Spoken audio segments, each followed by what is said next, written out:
పట్టి విక్రమార్క గారు సమాధానం చెప్పాలి.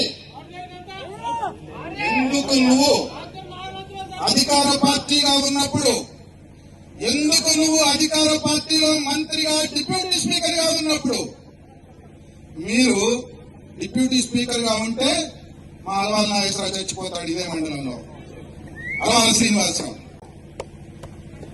మీరు ఉప ముఖ్యమంత్రి అవుతారు, కాంగ్రెస్ పార్టీ అధికారంలోకి వస్తుంది, మా ఎర్రబెల్లి నాగేశ్వరరావుని చంపేస్తారు. మీరు ఉప ముఖ్యమంత్రిగా ఉన్నారు.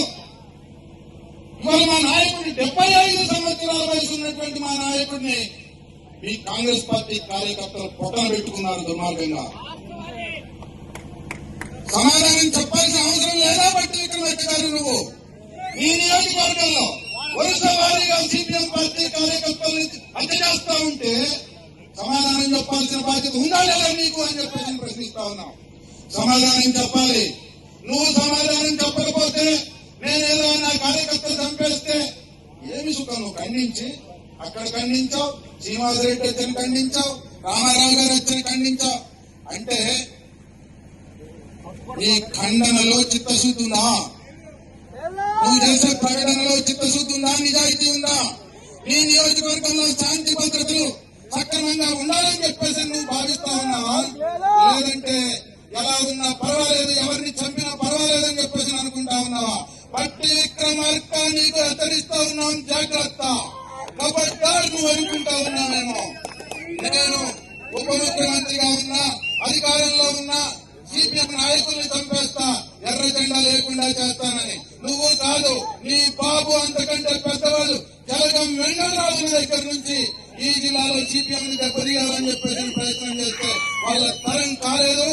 నిత్యం ప్రజల్లో ఉండి ప్రజల కోసం పనిచేసి ప్రజల మధ్యలో ఉండి ఎర్ర జెండా, ప్రజల గుండెల్లో ఉండే జెండా, ప్రజల మనసుల్లో ఉండే జెండా. అందుకని దాన్ని తీసేయాలని చెప్పేసి కలలుదని హత్యా రాజకీయాలను ప్రోత్సహిస్తే సహించేటటువంటి పద్ధతి ఉండదు. బాధ్యత వహించాలి, బాధ్యత జవాబు చెప్పాలి, లేదా ఎవరి బాధ్యతలో చేర్చాలి. ఇష్టం వచ్చినట్టుగా గుండాలను పోషిస్తారా? రౌడీలను పోషిస్తారా?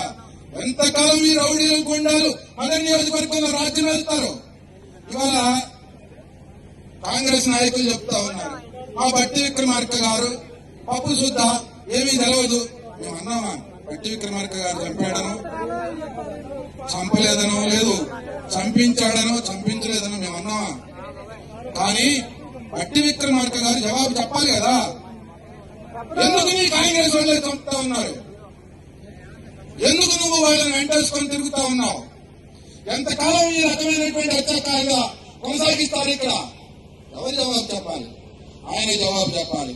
అందుకే జవాబు చెప్పకపోతే ఈ హత్యాకాండ ఇట్లాగే కొనసాగితే ప్రజలు చూస్తూ ఊరుకోరు, ఎర్ర జెండా చూస్తూ ఊరుకోదు. ఎట్లా బుద్ధి చెప్పాలో, ఎట్లా పగ ప్రతీకారం తీర్చుకోవాలో అట్లా ఖచ్చితంగా పగ ప్రతీకారం తీర్చుకుంటారు ప్రజలు అని చెప్పేసి ఈ సందర్భంగా హెచ్చరిస్తా ఉన్నాం. తగిన పద్ధతుల్లో శాంతి భద్రతలను కాపాడడంలో పోలీసులు వ్యవహరించకపోతే